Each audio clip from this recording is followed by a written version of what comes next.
Ayun, okay, KGX, kamusta kayong lahat? At dalawin muna natin tong profit natin sa future, no? First of all, congratulations sa inyong lahat at sa mga sumabay sa atin kay Ethereum, no? Nasa 300k na yung profit natin kay Ethereum at saludo sa mga sumabay and congratulations. Okay, so check lang natin sa future kasi barya-barya lang tayo, no? So sabi ko nga sa inyo, hindi malaki yung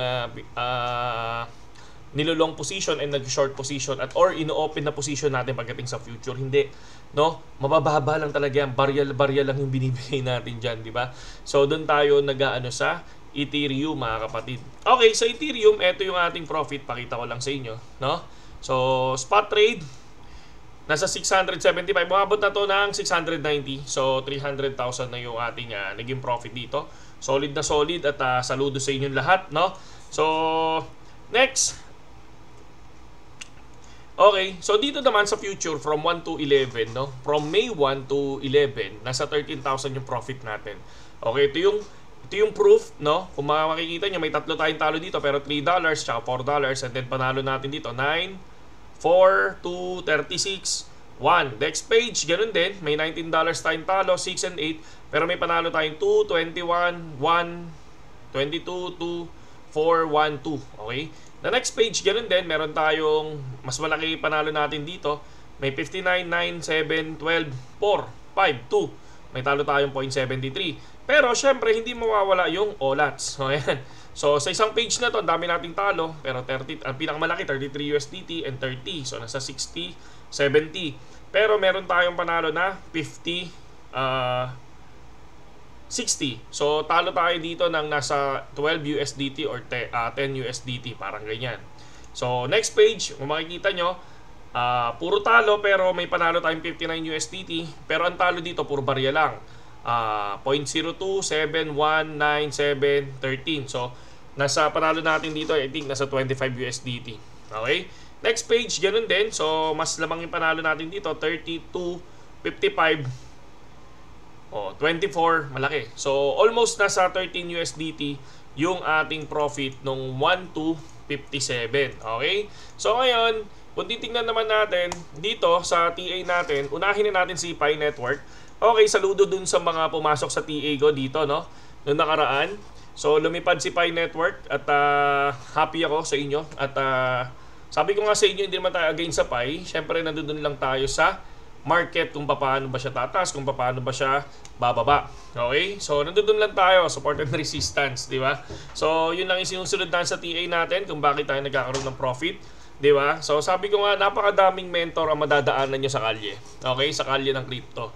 So, pag naglakad ka, pumasok ka sa loob ng, parang ganito lang yan, no? Cryptocurrency, isang street. Okay? Isang street, no? Crypto street, okay? And then, pagka naglakad ka dyan, pag pumasok ka dyan, marami na yan. May mga bahay dyan, may mga nakatira dyan, may barangay dyan, or kahit na ano. So, lahat ng tao dyan nag-crypto. No? And then, paglakad mo, may mga mentor dyan. Makikita mo, ito yung tama. No? Marami kang makikita. Ako, nakakita ko, may kasama ako sa BitGet. Ang ginagamit niya is Elliott Wave. No? Which is, pinipredict nila kung paano pupunta yung market, kung anong wave, pababa yan, ilang waves yung kailangan bago tuluyan bumagsak o tuluyan lumipad. Parang ganon.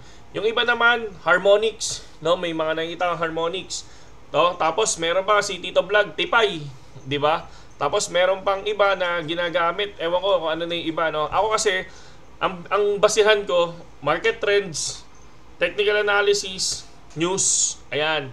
No? Yan yung mga tinitingnan lang natin. And support and resistance lang talaga ako. Ako si support and resistance boy, NDCA lang. So, ano yung sinasabi natin doon? Ito yung bumibili tayo ng spot, di ba?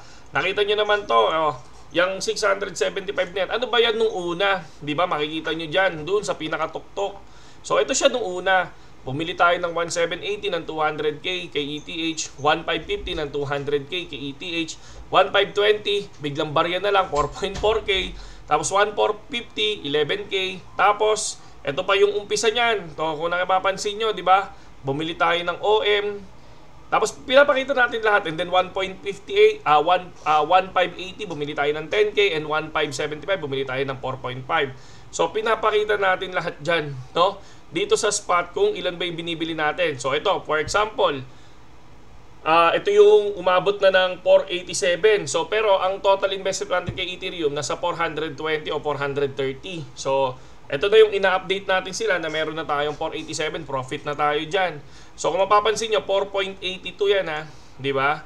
4.82, makikita nyo sa bandang huli, sa signal ko, 675 or 690 na yan ngayon. So from 430 to 690, di ba? Almost nasa 300,000 na yan, or sabihin na natin average na 270 to 280, di ba? Near 300,000 na yan. Okay?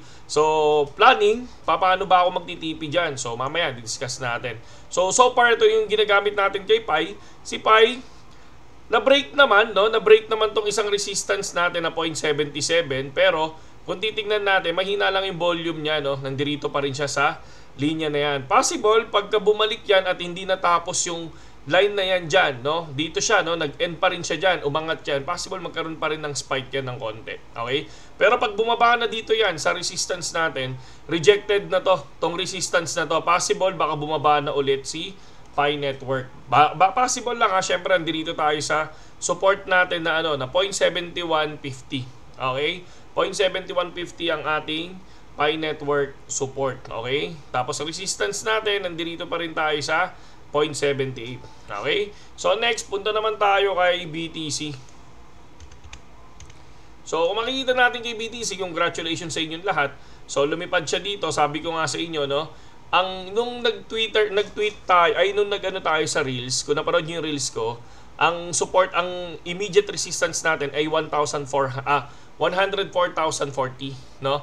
So pumalo to ng 104,700. So far magandang TP na 'yon para sa inyo. Pero ang pinaka critical resistance natin ay si 1565, no? 105,654 pala, sorry. 105,654, and the support is nandoon pa rin tayo sa 102,400, okay?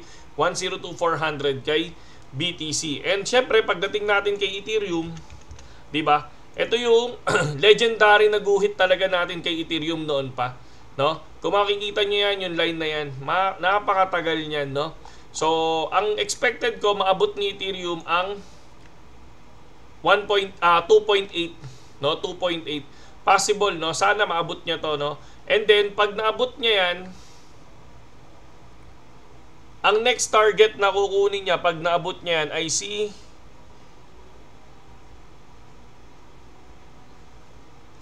3.3, possible 3.3. Yun yung kukunin niya, possible na kunin niya. So ngayon, kalmado ang market. Kung titingnan natin, kalmado siya, pero ang gagawin muna natin ngayon, relax lang. So Sunday, so kapag nagpa-pump kasi ang isang token ng weekend, no? Ang weekdays niyan medyo parang biglang nagkakaroon ng konting dump eh. Kaya tingin muna tayo, relax muna, and hanggang saan ba yung ililipad ni Ethereum at ni BTC. Kasi kung mapapansin mo, wala, under talaga, no? Hindi mas mataas, nagpe-perform na si ETH ngayon kaysa kay BTC, di ba? Pero tulad ng sinabi ko, mababa ang 2.5, no? So makikita natin talagang in-outperform ni ETH si BTC pag lumipad to ng 3,000, no? Outperform talaga yon. So far si BTC kasi talagang nagme-maintain siya sa 103 to 104 eh, di ba? So yun lang yun mga kapatid. And ito mga kapatid dito kay BitGet may on-chain. Ayan, yung nakikita nyo sa taas I-check nyo to, no? Maganda-ganda din ang on-chain kasi makikita nyo, katulad nito, si Joby, nag 4,975, di ba? So ako, nag-i-snipe ako dito mga kapatid, dito kay on-chain. Kasi nandito yung token ni Base, token ni BSC, token ni Sol. No, makikita nyo dyan kung sino yung nag-big drop dyan, bibili ako barya lang. Minsan, ang binibili ko 1,000 pesos, ganun. Tapos minsan lumilipad ng 3,000, ganun. Kasi biglang kasi mga meme to eh. Pero syempre ito, sugal na to, no? Pero kung barya-barya lang naman, kahit papaano, di ba? So, goods na din yan, mga kapatid. Di ba? Kunyari, syempre, aralin nyo din, no? So, 52K USDT yung market cap. So, pag lumipad yan ng 100, so, doble market cap mo, tapos sabay naka-spot ka, so 100%. Parang ganun lang naman yan. No? Kumbaga pinadali kasi ni BitGet lahat eh. Hindi mo na kailangan ng mga wallet. 'Di ba? Hindi mo na kailangan mag-settings ng kung anong mainnet yan. 'Di ba? Nandito na kagad kay BitGet dahil diyan sa on-chain na yan, no, yung on-chain na yan. Puntahan niyo yan minsan para at least alam nyo. Kumbaga makakurot kayo barya-barya lang, 'di ba? So, yun lang KGX at nandito sa Telegram natin. Congratulations sa inyo. No, ito yung PNL, si Cathy lumipad ng 47%, si Luca lumipad ng 59%, si Nat lumipad ng 36%, no? Tingnan mo, times 5 lang yan, ha?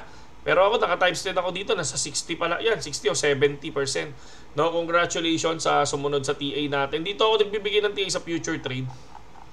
Yan, si Nat, sabi ko Nat, si Luca, yan, si Cathy. So, yun lang KGX at saludo sa inyong lahat. Happy profit sa ating lahat at peace. Sa mga gustong pumasok sa Telegram, nandiyan lang yung link natin sa comment section tsaka sa description.